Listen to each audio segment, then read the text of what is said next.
할렐루야. 오늘 하나님의 말씀은 사사기 17장 6절입니다. 사사기 17장 6절. 그때에는 이스라엘의 왕이 없었으므로 사람마다 자기 소견에 오른 대로 행하였더라. 아멘. 자, 지금 우리가 하나님 나라라는 관점을 가지고 성경 전체를 꿰뚫을 수 있는 관점을 가지려고 합니다. 하나님 나라, 언약, 또 예수 그리스도, 성전, 이러한 모든 성경을 꿰뚫는 중요한 단어들이 그 내용은 다 통한다는 사실입니다. 그 중에 이제 하나님 나라의 개념은 실은 누가 왕이냐의 싸움이 하나님 나라의 싸움이었습니다. 그래서 누가 왕이냐의 싸움의 출발이 어디서 출발이 되었죠? 선악과 싸움에서, 선악과 시험에서부터 누가 왕이냐의 싸움은 시작되었습니다. 왜 그러냐면 선악과 사건 자체가 하나님같이 되리라는 사단의 유혹에 넘어간 사건이기 때문입니다. 하나님같이 되리라 이 말은 하나님처럼 네가 왕이 될 수 있다라는 유혹이었던 것입니다. 그래서 선악과 사건은 그냥 과일 따먹는 수준의 도둑질이 아니라 하나님을 왕으로 모시지 않고 인간이 하나님처럼 왕이 되어서 하나님처럼 왕 노릇하려고 했던 사건이기 때문에 아주 큰 범죄였고 죄악이었던 것입니다. 여기에서 이제 선악과 사건에서 출발하는 것이 인간의 죄의 역사입니다. 그래서 이제 드디어 성경은 선악과를 따먹고 내가 왕이 되려고 했던 그 마음, 사단이 심어준 마음이죠. 내가 왕이 된 사람들이 만드는 세상이 과연 어떻게 되었느냐, 이걸 보여주는 것이 이제 창세기 4장부터 11장까지 사람들의 역사였습니다.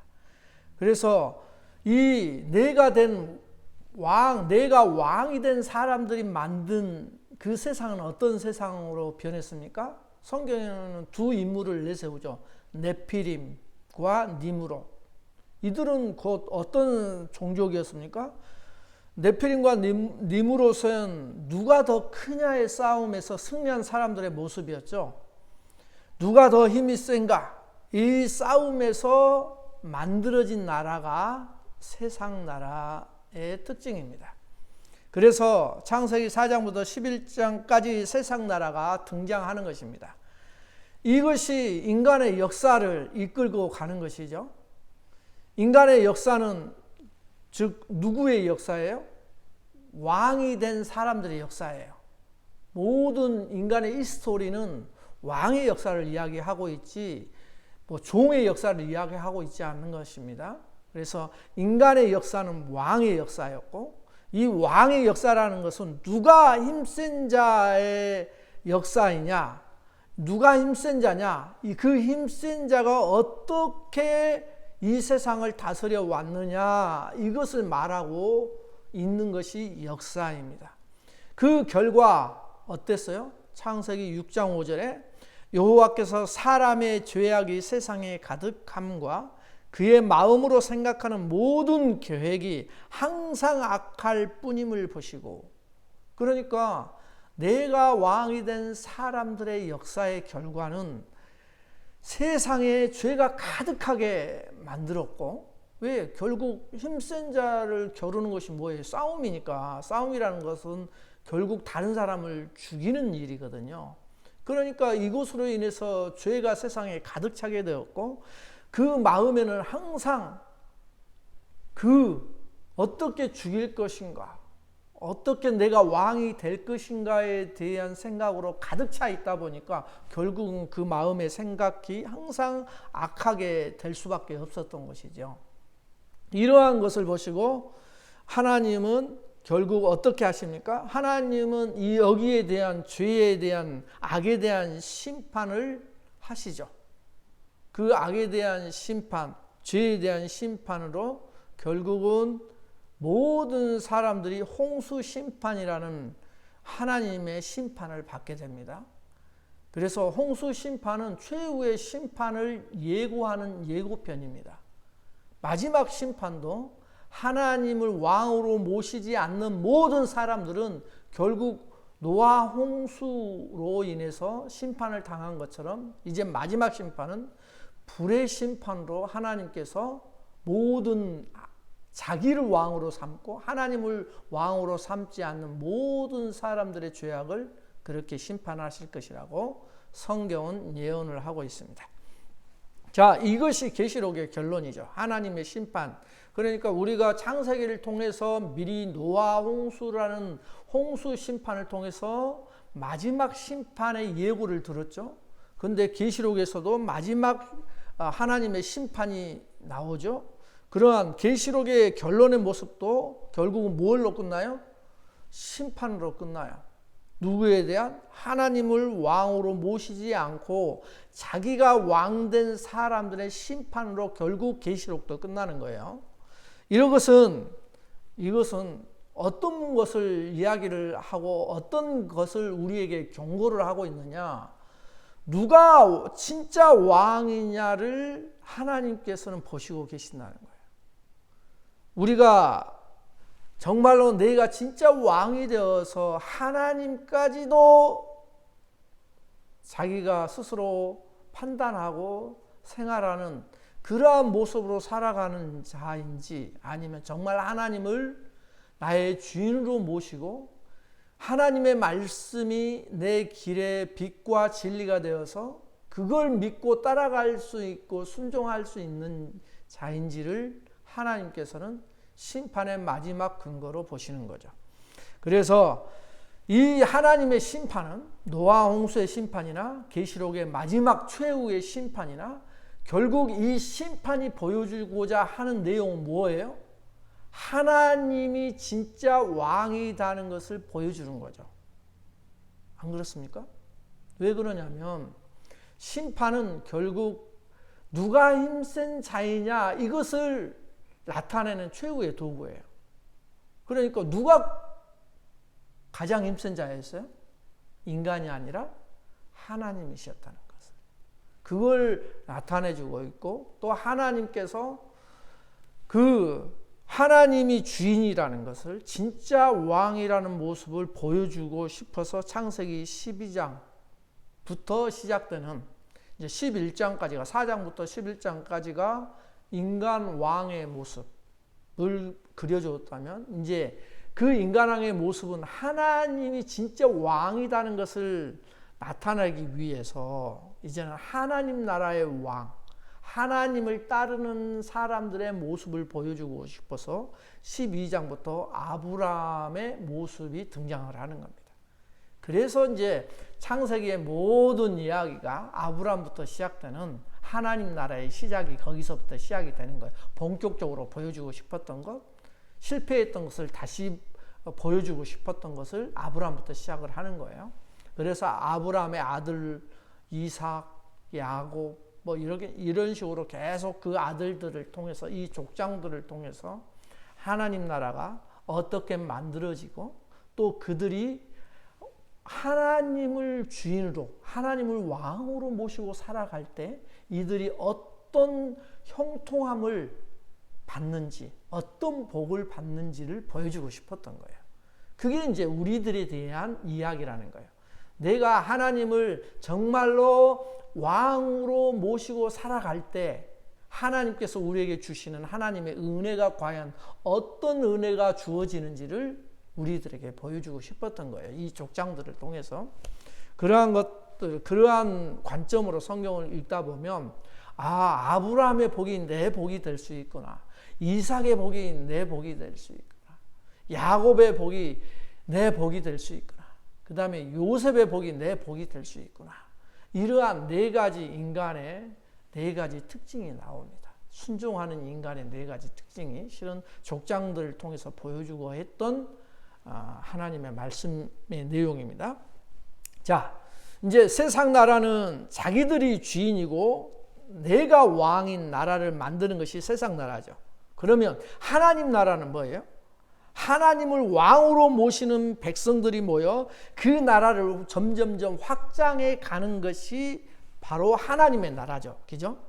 하나님을 왕으로 모신 자들이 모여서 그 나라가 점점점 확장되어지는 모습, 이것을 성경은 뭐라고 표현하는지 아세요? 이것을 구원이라고 해서 표현을 해요. 하나님 나라가 확장되는 것이 구원의 모습이라고요. 구원이 점점점 확장되는 모습, 이걸 하나님 나라를 통해서도 보여주고, 또 하나님 나라의 자녀인 하나님의 아들인 나를 통해서도 그 구원이 확장되어 가는 모습을 보고 싶어 하는 거예요. 이게 이제 나타나는 것이, 그것이 이제 구원이라고 하는 것은 하나님의 은혜의 모습이죠. 하나님의 사랑의 모습이죠. 이것이 어떻게 하나님의 은혜와 사랑이 나를 통해서 점점점 퍼져나갈 수 있을까? 이게 우리를 통한 하나님의 기대하심이에요. 과연 나를 통해서 무엇을 원하시는지를 보고 싶은 거예요. 진짜 왕의 모습은 어떤 것이 진짜 왕의 모습인가? 이것을 세상 나라 왕과 하나님 나라 왕의 모습을 가지고 비교를 하는 거야. 대조를 시켜서 비교를 하는 거야. 누가 진짜 왕의 모습이니 이걸 한번 생각해 보렴, 이렇게 우리한테 제시를 해주는 거예요. 자, 세상 왕은 누가 세상 왕이 된 거예요? 힘이 센 사람이 다른 사람의 것을 힘으로 빼앗아서 내가 갖고 있지 않는 풍요를 더 누리는 거죠. 이게 세상 왕의 모습이에요. 힘 센 자가 힘 약한 사람의 것을 빼앗아서 내가 더 많이 갖는 거예요. 나를 풍요롭게 만드는 거예요. 그리고 내 풍요가 많아지면 많아질수록 그걸 가지고 어떻게 해요? 그걸 지켜야 되니까 나를 따르는 자에게, 나의 종이 되는 자에게, 나를 섬기는 자에게 내 이 많아진 것들을 조금씩 떼어주면서 더 나에게 복종하고 따르라고 요구하는 것이 세상 왕의 모습이에요. 그죠? 이게 이제 세상 왕의 모습의 틀이에요. 그러나 하나님이 왕이신 하나님 왕은 어떤 모습을 갖고 있나요? 이게 성경 전체의 모습이거든요. 성경에서 말씀하고 있는 진짜 왕의 모습이거든요. 그러면 하나님 왕의 모습, 왕이신 하나님의 모습은 어때요? 뺏을 필요가 없잖아요. 하나님은. 왜? 성경에서 말씀하는 하나님은 이 세상 모든 것을 창조한 창조주라고 이야기를 하고 계시니까 이 세상 우주 만물이 하나님 거예요. 그러니까 모든 것을 갖고 계시고 또 그렇게 만들어내실 수도 있는 능력이 있으시고, 그러니까 실은 우리가 드리는 것은 우리가 하나님을 위해서 바치는 헌금, 또 연보, 이런 것이 하나님께 바치는 의미가 있나요? 그게 하나님이 그걸 보고 기뻐하시겠냐 이 말이에요. 아니죠. 아니, 그것보다 더 많은 차고 넘치는 것이 있는데 하나님이 왜 그게 필요하겠냐고요. 안 그렇습니까? 그럼 뭐가 하나님께 필요하겠어요? 하나님은 그게 필요한 게 아니라 하나님을 향한 우리의 사랑이에요. 왜? 하나님께서는 우리들을 사랑으로 만드셨기 때문에 우리들에게 원하시는 것이 사랑이에요. 사랑. 진실된 사랑. true love. 이걸 원하는 거예요. 그래서 우리가 드리는 그럼 연보, 우리가 헌신하는 헌신, 섬김, 이런 것들은 누구에게 필요할까? 하나님께 필요한 게 아니라 인간끼리가 필요한 거예요. 인간끼리 필요한 거예요. 사람끼리 필요한 거예요. 그게 하나님을 진짜 사랑한 사람들의 모습이 이웃 사랑으로 나타나야 된다는 본 모습이에요. 진짜 하나님은 우리가 사랑할 수 있나요? 우리가 진짜 하나님을 사랑할 수 있는 게 드물어요. 어떻게 해요? 보이지 않는데? 보이지 않는 하나님을 어떻게 우리가 사랑해요? 그렇게 보이지 않는 것을 사랑한다는 것은 우리들에게는 아직 굉장히 어려운 일이에요. 그래서 하나님께서 네가 하나님을 사랑하니? 네. 그러면 진짜 하나님을 사랑하는지 하나님이 뭘로 아실까요? 하나님의 형상으로 만들어진 내 이웃을 사랑하는 것으로 나타나는 거예요. 그래야 진짜 하나님을 사랑하는 것을 하나님께서 아신다고 말씀하는 거예요. 그거예요. 진짜 왕의 모습은 이제 어떻게 모든 것을 갖고 있으니까, 모든 것을 가지고 풍부하여 넘치니까 어떻게 해요? 그 왕의 일은 뭐겠어요? 움직이면 나누어지고, 움직이면 섬기는 것밖에 없죠. 왜? 모든 것이 다 넘치니까. 그래서 그분이, 그 왕이 하시는 일이 뭐겠어요? 넘치는 것을 가지고 자기가 사랑하는 자에게 주는 거예요. 그러니까 하나님께서 우리들을 향해서 하나님은 사랑이시다 라고 자꾸 이야기하는 이유가 거기에 있는 거예요. 하나님은 사랑이시다. 이 말은 하나님은 왕이시고 그 사랑하는 하나님의 형상, 우리들을 위해서 하나님께서 움직이시는 일은, 하시는 일은 무엇만 있다? 나누어주고 주고 섬기고 하는 일. 어디까지 그러면 섬겼다고 이야기를 하셔요? 하나님의 섬김은 어디까지? 죽음까지. 하나님의 목숨까지도 우리를 위해서 주셨다는 이야기를 성경에서 하고 있는 거예요. 이게 성경 전체의 이야기라니까. 그럼 하나님 나라가 그러면 우리에게 어떻게 이루어지는가? 하나님 나라가 나에게는 어떻게 이루어지는가? 이게 궁금하죠? 그게 이제 성경의 전체 이야기인데, 하나님 나라가 어떻게 이루어지는가? 이 말은 하나님 나라가 점점점 확장되는 이야기도 있지만 내 안에서 하나님 나라가 어떻게 이루어지는가, 이 모습도 같이 있는 거예요. 우리가 예수 그리스도를 믿고 하나님 나라의 백성으로 살아가기도 하고 하나님 나라의 자녀로 살아가기도 하고 하나님의 신부로, 예수 그리스도의 신부로 살아가기도 하는 모습, 여러 가지 모습을 그려주고 있는데 그 내용은 다 하나예요. 자, 어떻게 우리 안에서 하나님 나라가, 다시 하나님 나라를 다른 말로 표현하면 한자로는 천국이에요. 그 천국이 내 안에서 이루어지는가? 내 가정에서 이루어지는가? 이것은 내 안에서 이루어진 천국이 확장되는 모습이에요. 내 안에서 이루어진 천국이 내 아내에게 가고, 이 부부관계의 천국이 흘러넘쳐서 자녀에게 가고, 부부와 자녀가 한 모임이 가정이죠. 가정에서 흘러넘치는 이 천국이 내 이웃에게 가고, 친척에게 가고, 교회로 흘러가고, 이러한 모습이 성전에서 흘러나오는 성령의 모습, 물이 흘러나온다는 모습으로 에스겔 선지자가 예언했던 내용이에요. 그러니까 우리는 이렇게 하나님 나라가 이제 본격적으로 교회라는 모습으로 점점점 확장되어 나타나는 것도 있지만 내 안에서도 나타나는 모습이 그 모습이다. 성전의 모습이다. 교회의 모습이다. 이 두 가지를 같이 생각해도 잘 어울립니다. 자, 창세기는 어떤 거예요? 창세기는 하나님의 백성을 만드는 거죠. 국민 만들기예요, 창세기는. 그래서 아브라함부터 불러내잖아요. 아브라함, 이삭, 야곱, 요셉 이렇게 불러내죠. 이들을 통해서 하나님 나라가 시작이 되죠.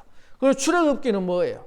출애굽기, 실은 출애굽기, 레위기, 민수기, 신명기는 하나님의 법을 만드는 이야기예요. 하나님 나라의 법 이야기예요. 그 이야기예요. 그리고 여호수아는 뭐예요? 하나님 나라 땅 만들기예요. 왜 그러냐면 여호수아가 드디어 가나안 땅을 점령해 나가잖아요. 그죠? 모세가 죽고 난 다음에 여호수아가 드디어 가나안 땅을 점령해 나가면서 뭐래요? 가나안 땅을 점령해 나가는 거예요. 이렇게 점령해 나가는 거예요. 그리고 사사기, 룻기, 사무엘서, 열왕기서 이런 것들은 뭐예요? 이제 하나님 나라의 3요소, 국민, 백성, 그 다음에 하나님의 주권인 말씀, 하나님의 법이 만들어졌죠. 그 다음에 땅이 정복이 됐죠. 그러니까 세 가지가 이제 갖춰져 있으니까 하나님 나라가 갖춰졌잖아요. 그죠? 그래서 이스라엘 나라가 세워진 거예요. 그러면 이스라엘 나라가 세워졌으면 이제 뭐예요?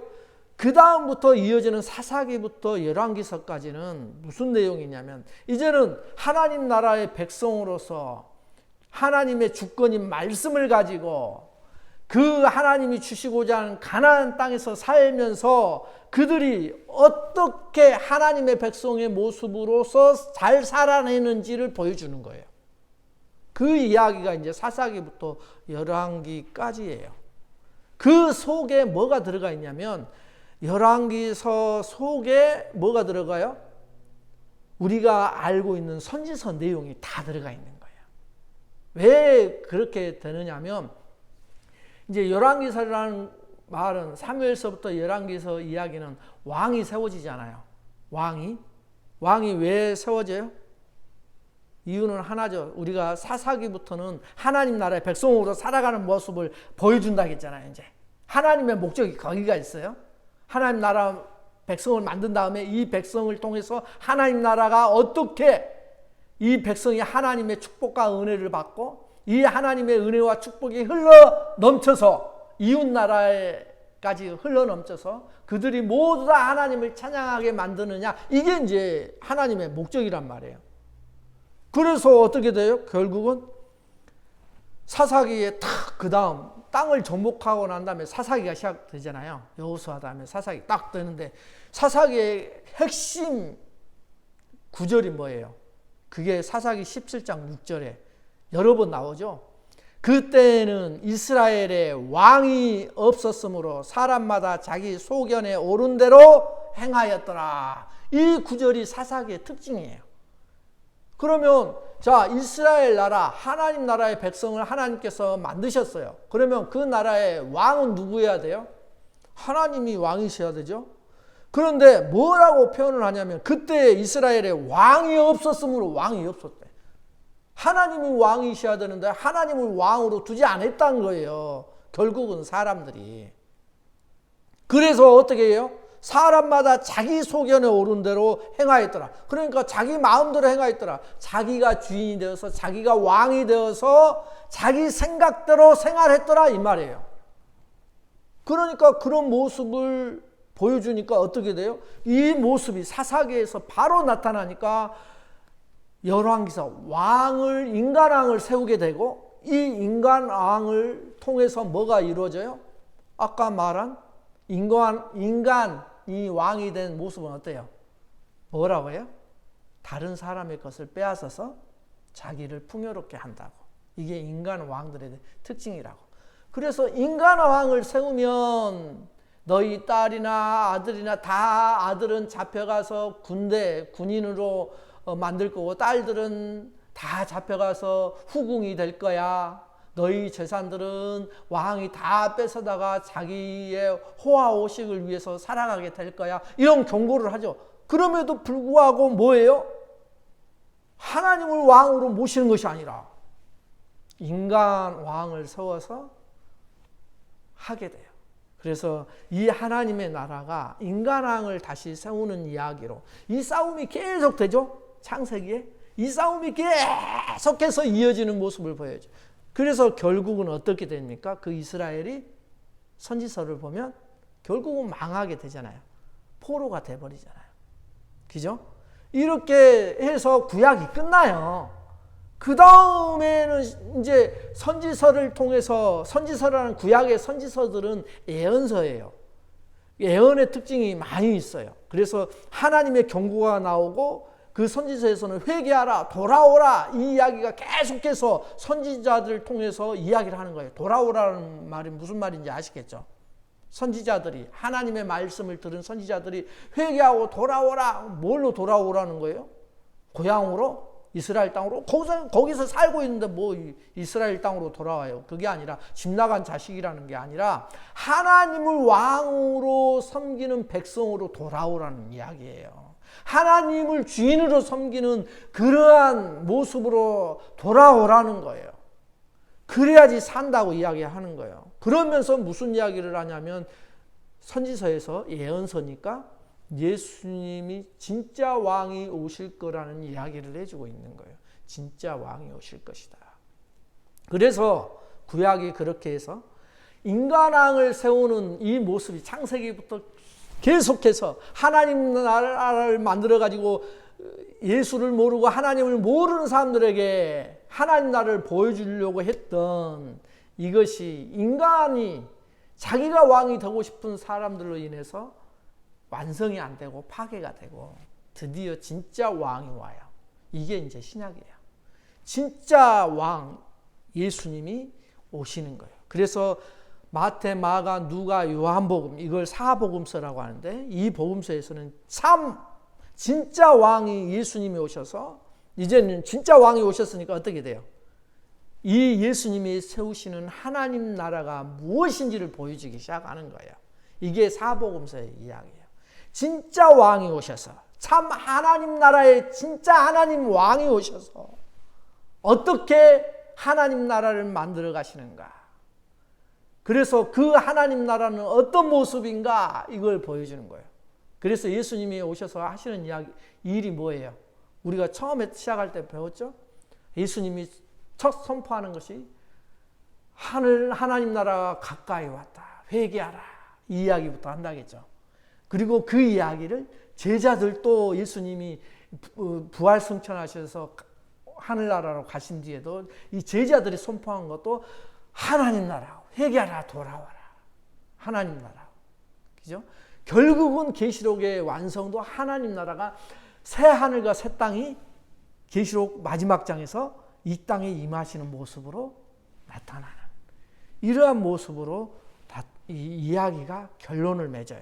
그래서 이 하나님 나라 참 왕이 오셔서 뭘 보여줘요? 사복음서에서 왕의 모습을 보여줬죠. 아까 세상 나라 왕과 하나님 나라 왕의 대조가 성경에는 나온다고 했잖아요. 세상 왕과 하나님의 왕의 모습이 보여지는 거예요. 세상 왕은 지금까지 수두룩하게 배웠잖아요. 구약을 통해서 지금까지 배웠어. 그러면 진짜 이제 신약에 하나님 나라 왕이 오셔갖고 뭘 보여줬어요? 하나님이 하시는 일은 병 고쳐서 사람을 온전케 만들고 또 뭐예요? 자기 목숨을 십자가에 내놓아서 뭐래요? 우리를 구원시키는 일을 하더라는 거예요. 자기 목숨을 버려서 우리를 살려내더라는 거예요. 우리가 누구간데? 그만한 가치가 있는데? 너? 단지 하나, 하나님께서 나를 사랑했다는 거. 그거 하나 때문에 하나님의 목숨을 버리시면서까지 나를 살려내는 그 이야기를 계속해 주는 거예요. 그리고 이 이야기를 계속해서 사도행전을 통해서 전하게 만들고 이제는 우리가 처음에 배웠죠. 우리가 출애굽기 거기서도 나타나는 것이면 가장 확실하게 나타난 것이 신명기 이야기였잖아요. 새 언약의 모습, 새 언약이 어떻게 이루어지는지가 신약에서 나타나는데 이 새 언약의 이야기는 이미 신명기에 나타나 있다고. 그죠? 그래서 우리가 신명기 5장 여기를 보면 옛 언약, 시내산 언약, 호렙산 언약이라고 하는가요? 이게 나오잖아요. 그 다음에 우리가 봤던 29장, 신명기 29장에 가면 뭐가 나요? 모압 언약, 모압 땅에서 가나안 땅 들어가기 바로 앞에 그 들판에서 언약이 이루어지는 모압 언약. 이 두 언약의 특징이 이건 시내산의 언약은 옛 언약, 모압 땅에서 이루어진 언약은 새 언약. 이 옛 언약과 새 언약이 이미 나오고 있다고 구약에. 그래서 이 새 언약이 어떻게 이루어지는지는 실제로 이루어지는 것은 신약 성경 예수 그리스도를 통해서 이렇게 이루어지는 걸 보여줘요. 어떻게 해요? 옛 언약과 새 언약의 가장 큰 특징이 뭐였어요? 옛 언약은 마음과 뜻과 정성을 다해서 네가 해라 이 말이거든요. 한마디로 표현하면 네 힘으로 해라, 네가 해봐라 이렇게. 그런데 새 언약은 뭐였어요? 그게 바뀌었죠. 패시브로, 수동태로. 그죠? 그래서 어떻게 됐어요? 마음과 뜻과 정성을 다해서 하나님을 사랑하게 만들어버릴 거야. 이렇게. 그래서 우리가 30장 6절, 6장 6절 이 두 가지를 비교했잖아요. 신명기. 그래서 그 특징이 딱 그렇게 갈라지는 거예요. 이제 새 언약은 하나님이 우리에게 요구했던 너 하나님 좀 사랑해 제발 그래야지 너희들이 살아 이렇게 요구를 했는데 그 요구가 인간에게는 안 먹히는 거예요. 왜 안 먹혀요? 왜? 죄악 때문에 이미 선악이 내 안에 들어와 있으니까 이미 사단의 마음이 내 안에 있으니까 내가 왕이 되려고 하는 것이 내 안에 있으니까 그게 어떻게 이루어져요? 그래서 결국은 실패해요. 그 이야기는. 그러나 새 언약은 하나님께서 너를 진짜 하나님을 사랑하게 만들어버릴 거야. 이것이 새 언약의 약속인데 이 약속이 누구로 인해서 이루어져요? 진짜 예수님을 통해서 이루어져요. 예수님이 진짜 나를 위해서 돌아가시고 나를 살리기 위해서 십자가에 죽으시고 부활하셨다는 이 사실이 나도 모르게 믿어진다는 거예요. 이것이 하나님의 은혜예요. 그게 하나님이 네가 정말 하나님을 사랑하게 만들어버릴 거야. 뭘 통해서? 예수님의 희생과 죽음을 통해서 그것을 보여줌으로써 네가 감동케 만드는 거예요. 나를 감동시키는 거예요. 이것이 하나님을 사랑하게 만드는 하나님의 방법이었고 이것이 새 언약이에요. 그래서 그 예수 그리스도의 사랑에 완전히 감동되고 감동이 되고 거기에 항복한 자들이 모여 있는 것이 바로 교회예요. 그래서 교회란 그리스도를 머리로 하고 우리는 그의 지체가 되어서 그리스도와 하나가 되어서 그 그리스도께서 말씀하신 그 말씀의 법, 성령의 법에 따라서 우리가 하루하루를 살아가고 승리하는 예수 그리스도의 말씀으로 승리한다는 것은 사단을 이겨서 승리한다는 거예요. 그러니까 세상 방법과 싸워내서 하나님의 방법으로 이겨낸다는 것이 승리의 방법이라는 거예요. 그것을 하나님께 예수 그리스도께서 우리를 통해서 새 언약을 완성을 시키시는 거예요. 이것이 제자들에게 흘러가고 제자들이 사도행전을 통해서 이렇게 교회가 확장돼요. 즉 천국이 확장되고 성전이 확장되는 것을 보여주고 서신서를 통해서 이제 거기에 교인이 된 성도가 된 나의 사명과 정체성이 무엇인지를 깨닫게 하고 내가 하나님의 아들이고 딸이 되었다는 것을 깨닫게 만드는 거예요. 그리고 하나님의 아들과 딸이 누구를 닮아가야 돼요? 그러면 하나님의 아들이니까 누구를 닮아가야 돼요? 하나님의 참 아들인 예수 그리스도를 닮아가라는 거예요. 그래서 그 예수 그리스도처럼 성령의 법을 따라서 성령의 충만함을 받아서 우리들도 하는 일이 뭘 하라고? 예수님처럼 다른 사람을 일으켜 세우고 또 그 사람을 위해서 하나님의 마음을 전하고 또 나의 섬김을 통해서 하나님의 사랑을 깨달을 수 있도록 만드는 것, 이것이 하나님의 처음부터 우리를 만드신 목적이요 그것이 천국된 삶의 모습이라는 것을 성경을 통해서 계속 강조하는 거예요. 그게 진짜예요. 그게 진짜. 그래서 결국은 계시록을 통해서 최후의 이런 교회의 승리, 최후의 교회의 승리와 하나님 나라가 이제는 완성되는 모습을 보여주죠. 그리스도와 신부의 왕노릇하는 것을 보여주죠. 우리가 그리스도의 신부가 되어서 예수 그리스도와 함께 왕노릇하는 모습을 보여줘요. 그 왕노릇이 뭐예요? 인간 왕처럼 뺏어서 하는 왕노릇 아니에요. 예수 그리스도처럼 섬기면서 세워지는 왕노릇, 이것을 하게 하는 거예요. 이것이 오늘 지금까지 하나님 나라 요소로서 하나님께서 하나님 나라를 세우신 이유와 목적이에요. 그러므로 우리가 정말로 하나님 나라의 아들, 딸이 되었다면 하나님이 원하시는, 하나님이 즐거워하시고 기뻐하시는 예수 그리스도, 참 하나님의 아들이신 예수 그리스도의 모습을 닮아가는, 그래서 우리들에게 예수 그리스도를 그의 형상까지 닮아가라고 요구하신 하나님의 목적이 들어있음을 잊지 마시고 사단과 싸워서, 세상과 싸워서 하나님의 말씀으로 승리하는 우리 성도님들 다 되시기를 예수 그리스도의 이름으로 축원합니다. 아멘. 다 같이 기도하겠습니다.